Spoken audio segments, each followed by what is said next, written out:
know if you guys saw this, but this past week, I saw the horrifying Carly Gregg video of what happened. Carly Gregg is a 14-year-old kid, and for reasons that the prosecution will explain to us here in the opening statement and then this other recap video we're going to check out, we're going to find out why Carly did what she did on video to save you the shock of looking at it yourself. In the video, it's like a Ring camera, just a home security system. You see Carly walk into the house, just like a kid coming home, but she looks kind of suspicious, looking around. The dogs walk up to her. She kind of turns off to the left, turns off to the right, and then you see her pick something up, but she holds it behind her back, and then she walks into the other room, and you hear a gunshot, and you hear a woman scream, and then you hear 2 more gunshots. That's because 14-year-old Carly Gregg was shooting her mother in her face after she shot her mom with quickness, with no remorse. And when I say within 4 seconds, you hear her mother screaming. You then see Carly come around the corner and pull out her cell phone while she's just sitting there wearing a little Nirvana t-shirt. Let's check out the opening statements. Carly Gregg has been charged with murdering her mother, Ashley Smiley, and attempting to murder her stepfather, Heath Smiley. She's also been charged with tampering with physical evidence for removing a camera and hiding it that captured a portion of the events. You'll hear about some secret life that Carly lived. You'll hear that Carly had a secret iPod, that she had secret social media accounts that she was using to communicate with people on this iPod when her parents had taken her phone away. You'll hear that she secretly had burner phones her mom and stepdad didn't know about, that she was using. Kids with burner phones when their cell phone gets taken away? Ladies and gentlemen, that's not why we're here, though. Oh. We're here because of what she did on March the 19th, 2024. She did a really good job there as not only painting her as a bad kid, but a bad kid that's ahead of their time, which if the jury is a little bit older, that's going to be kind of scary to them. I think that's interesting, and she did it very concisely and quickly. That was great. So this is, reminder, the prosecutor that is defending the state, or technically the victim, Carly's mom. Now I want to take you to the real reason we're here and what you'll hear. Wow. We're here because on March the 19th, 2024, Carly rode to school with her mother that day. Ashley was a school teacher at Northwest Rankin, taught geometry. Carly was in the 10th grade.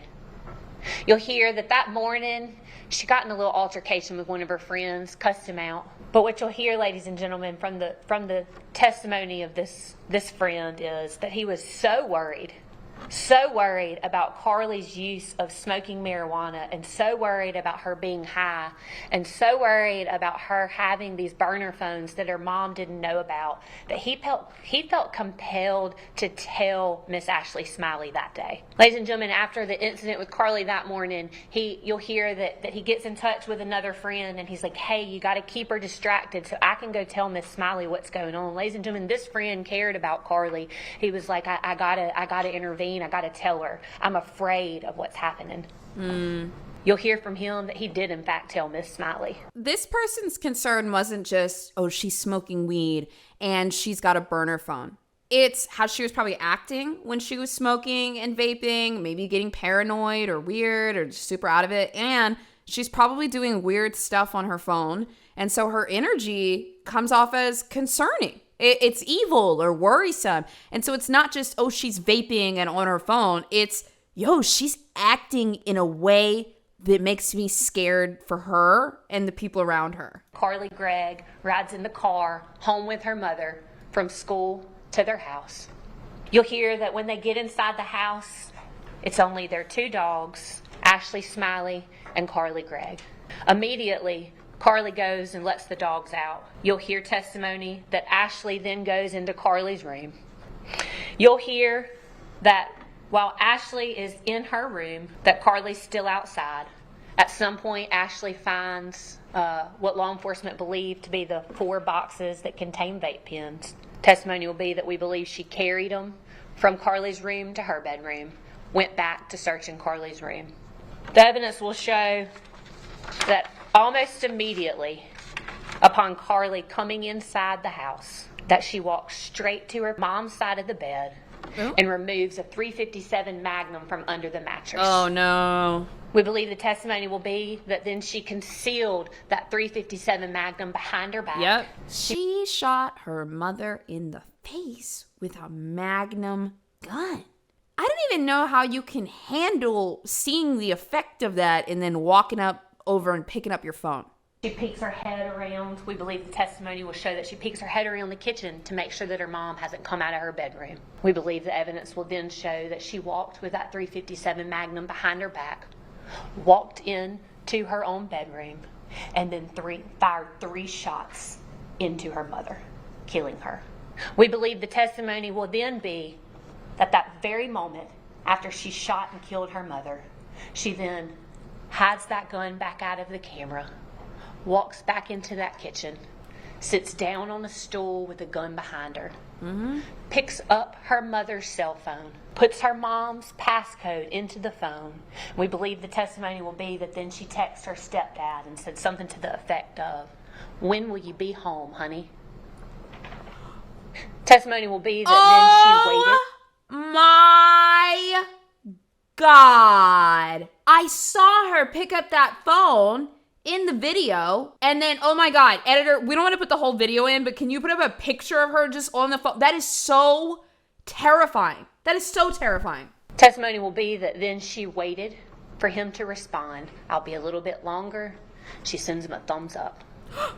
Thumbs up. Ladies and gentlemen, we believe the testimony will then be that after she puts the phone back down and walks out of sight with the camera, that between the next 45 minutes or so, that the defendant reaches out to or attempts to reach out to about 5 or 6 of her friends.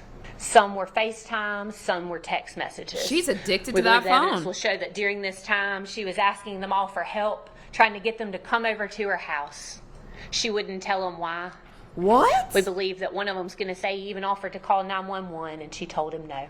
Was she just trying to kill more The evidence people? will also be that one of these friends did in fact come over to help Carly that day. Okay, and then what? She didn't know why, but she knew that her friend needed help, and she went to that home. We believe the evidence will show that when that friend arrived at Carly's house, that Carly walked to the front door, asked her, "Are you squeamish around dead bodies?" We believe the evidence will show that then she took that friend and showed her her dead mother laying on the floor. We believe the evidence will show that after that, she says, "I put 3 in my mom, and I got 3 more waiting for my stepdad when he gets home." Oh my God. We believe the evidence will show that then she tells this friend, "Hey, why don't you go wait outside in the backyard? My stepdad's about to be home." Oh This my friend God. will testify that she does go in the backyard And then- and she hears gunshots. What? And the next thing she sees is Carly coming out of the back door. We believe the testimony will be What? that she fell down coming out of the back door, gets up and tells her to run. And these 2 individuals, this friend and Carly, jump over the fence and run separate directions. I knew a bit about this case, but I was nervous to dive in and see all the details because I'm already on the side of if you shoot your mother 3 times with a Magnum, you need to go to jail. And then hearing the rest of the details is horrifying. But the fact that some people are defending Carly Gregg because she's a 14 or 15, get the fuck out of here. And hey, spoiler alert, I'm going to tell you what the sentencing was. She got life in prison. But let's see how we got there. You'll hear from law enforcement that when they arrived on the scene, Ashley Smiley was very much dead in the floor in Carly's bedroom. Wow. And that they found that Heath Smiley had been shot and hit in the shoulder. You will hear from law enforcement that sometime after the day of the event, they learned that there was cameras involved, that this home had surveillance video. You'll learn that one of those videos was turned over by the living victim, Heath Smiley, and it shows Carly Gregg and her friend jumping over the fence. And then you'll learn that there was another camera in the house on March the 19th, 2024. And you'll hear that that camera was not in the kitchen when law enforcement got there, and it was not in the kitchen where it should have been when Heath Smiley got there. It wasn't until sometime later that that camera was discovered.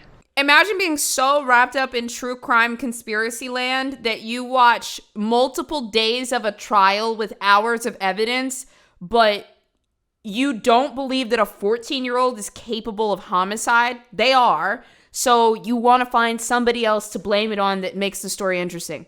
I want to remind you that this man lost his wife and then also just lost his daughter, and also probably can't even comprehend how the child that he raised tried to kill him. In the very least, somebody making up that conspiracy theory or going really hard with it, it doesn't serve you any purpose. It doesn't make your day any better. It doesn't make your life any easier. It doesn't even make anything more interesting. All you're doing is hurting a family. So maybe let the people grieve, let the man have lost his daughter and his wife, and let's slow down with the conspiracy theories because we're bored at the time, right?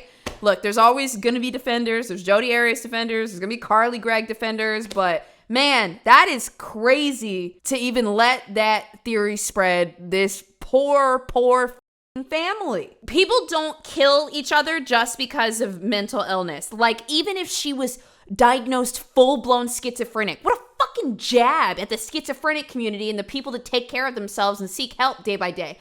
Carly's problem is that she knew something was wrong and she was descending further into toxic traits. From cutting herself, we know self-harm, self-mutilation, it's a sign that something is going wrong. She's doing drugs. She's looking at morbid things on the internet. She's talking to random dudes that she doesn't know. She knows that she's sick and is diving deeper and deeper and deeper into the most debaucherous things that she possibly can be. And she probably was exposing herself to violence online. And now here we are. It's not just mental illness. It's a corruption of mental illness by somebody that probably wants to be bad. Mental illness is not an excuse for murder. It's just not. It can be, we can acknowledge it. She's definitely sick. She's not okay. But does that mean that we should just let her go home after she shot a woman in the face 3 times, the Magnum gun that she, I don't know, has known her entire life? Okay, sorry. Y'all know. Bro, y'all know I'd be losing air sometimes talking about this stuff. Next up is Carly's defense team. How are they going to defend this? What are we going to hear? Carly loved her mother. You already know it's going to happen. I also, I want to throw something else out here too that I think is interesting. Carly's mom was a teacher at the high school. For a kid that wants to be cool and wants to be bad, this is embarrassing for her. Carly probably had some resentment that the person that was taking her phone was just a few doors down, And that also scares me too, because if she can shoot her mom in the home, in the face, what's to say that Carly wouldn't have taken a gun to school because her mom's a teacher and she wanted to prove a point? That's how this case is coming in. This bitch wants to be bad. She's consuming stuff and she wants to be bad. Oh my God. Carly Gregg defenders, get out. Get out. All right. Oh, speaking of which, the real Carly Gregg defender. This is not a whodunit case. This is a why case.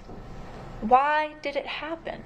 Why did this exceptional child with no history of violence...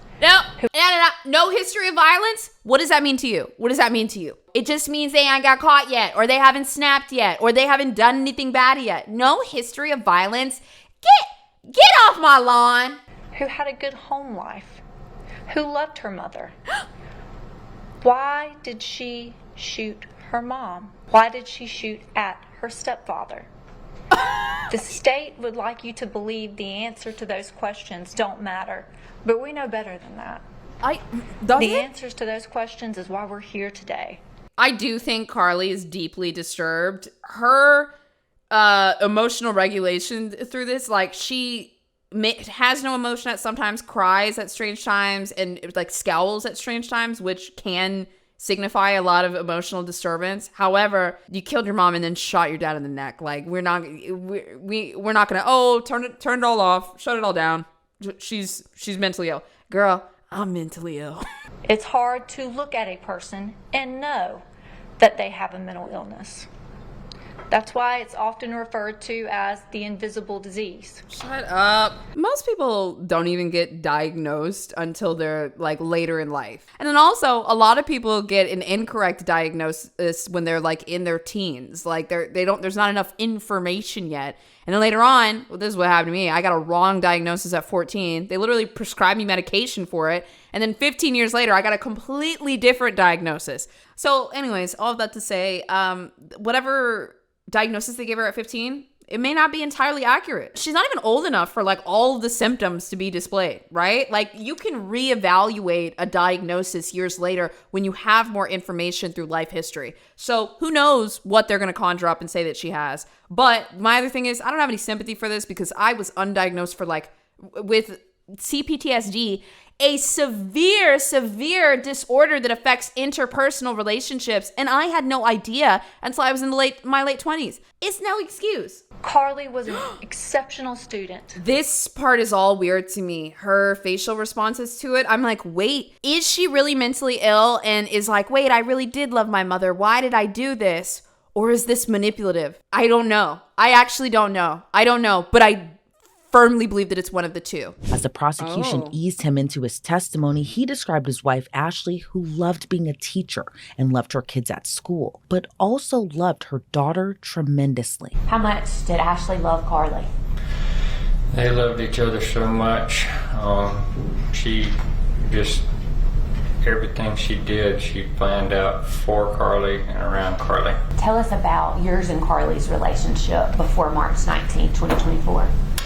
We were always good. We laughed and played and messed around, loved video games, and took her to karate stuff until she kind of got tired of that, and she started going to guitar practice weekly, so I was taking her to that every week.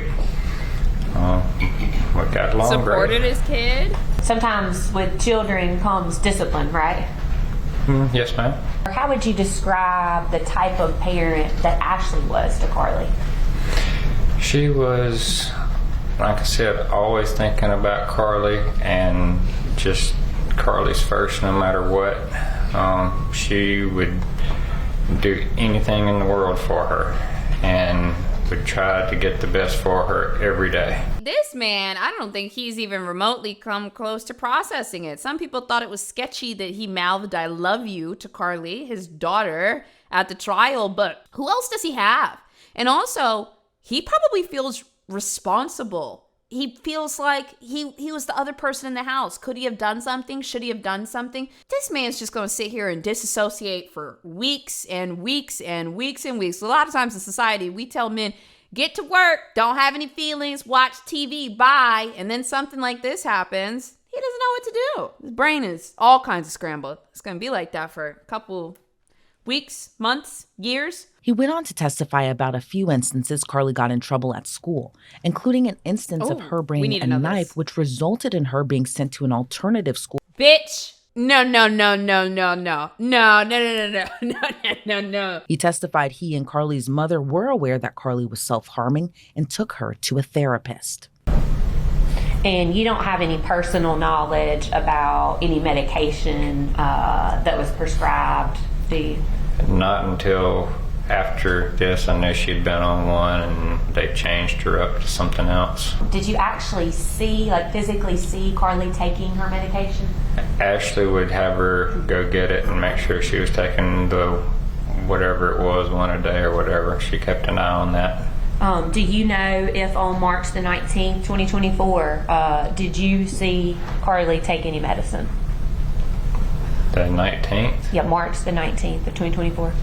No, ma'am. If you take your kid to a therapist, psychologist, doctor, whatever, and they prescribe them medication and diagnose them with something, it is your child. It is their developing brain.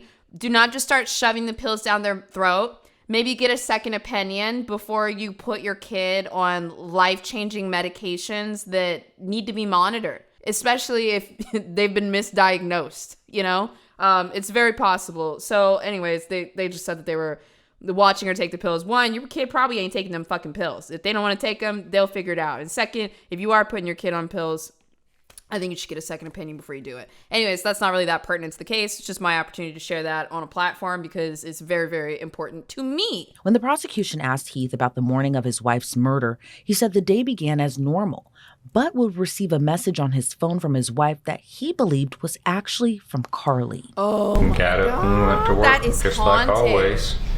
She would fix tea or something in the morning and get in the car and take off. Nothing seemed unusual at all. Did you also see Carly that morning? Yes. Can you describe for us what, if anything, you noticed about Carly that morning? Didn't notice anything different. Oh. How would... the way he said that was just so sad to me. He said, I didn't notice anything on the biggest day of my entire life. It seemed like it was just a normal day. How would Ashley get to work every morning? She'd drive her and Carly down to the school. And then how would they both ride back together from school to the house? Yes. Like I said before, when a kid has a parent that is a teacher, it's very embarrassing, especially if they're trying to put up this cool guy image, smoking weed, bringing knives to school. She's got burner phones. Carly thinks she's cool. She wants to be cool. But now she's entering the 9th grade and her mom is, a 10th grade teacher or whatever. She works there. And not only that, but her mom takes her to school every day. What a loser, right? She's going to end up being resentful for that, even though it's just the highest form of care from her mother. Kids see their parent working at the school as a violation of privacy because every other child in the school can kind of get some insight on your life.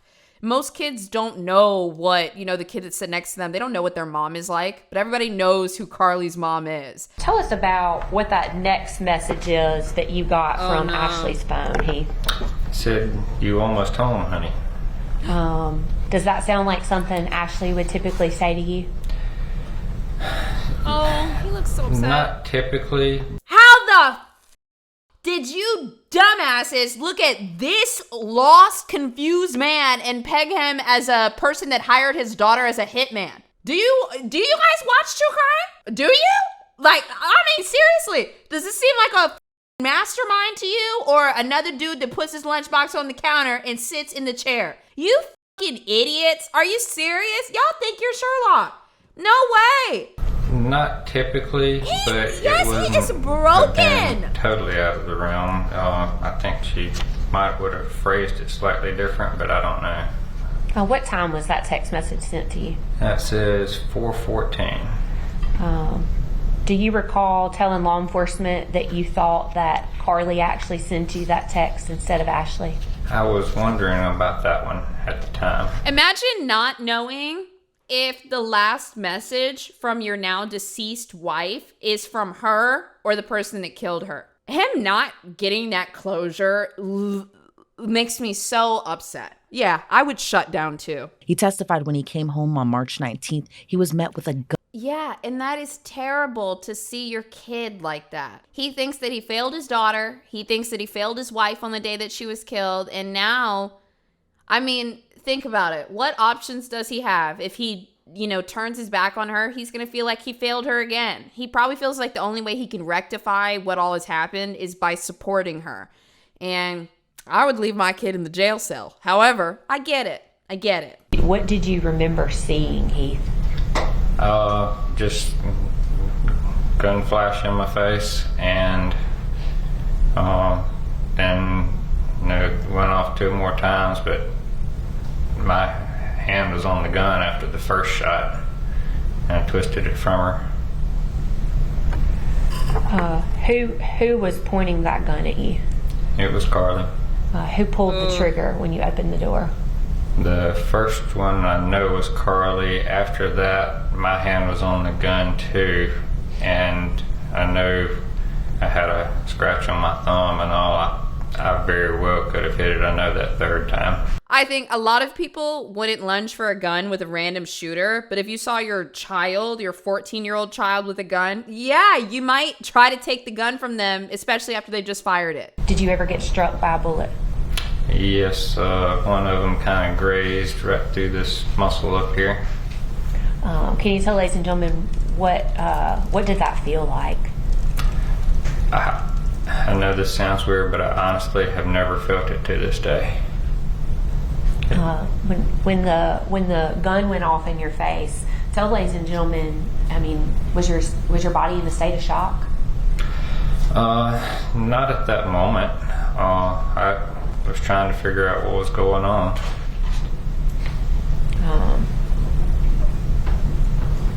Did you see anybody inside your home other than Carly? No. right before this, she shoots her mom. You can hear the gunshots. You can hear her mother scream. And immediately after, this is Carly leaving the room right here and grabbing the phone. I'm telling you, right before this, the shots just happened. That's the gun behind her. She grabbed her phone and then started texting people, including her dad, saying, "Where are you?" That's a pretty big intro into the Carly Gregg case. There's a lot more details. What was she doing on her phone? Who was she talking to? What did her friends say about her? They even interviewed her psychiatrist. There's still a lot more, so maybe we'll go through it all, but I definitely just wanted to dip a toe in and catch us all up because this is a crazy trial that is just finishing up right now.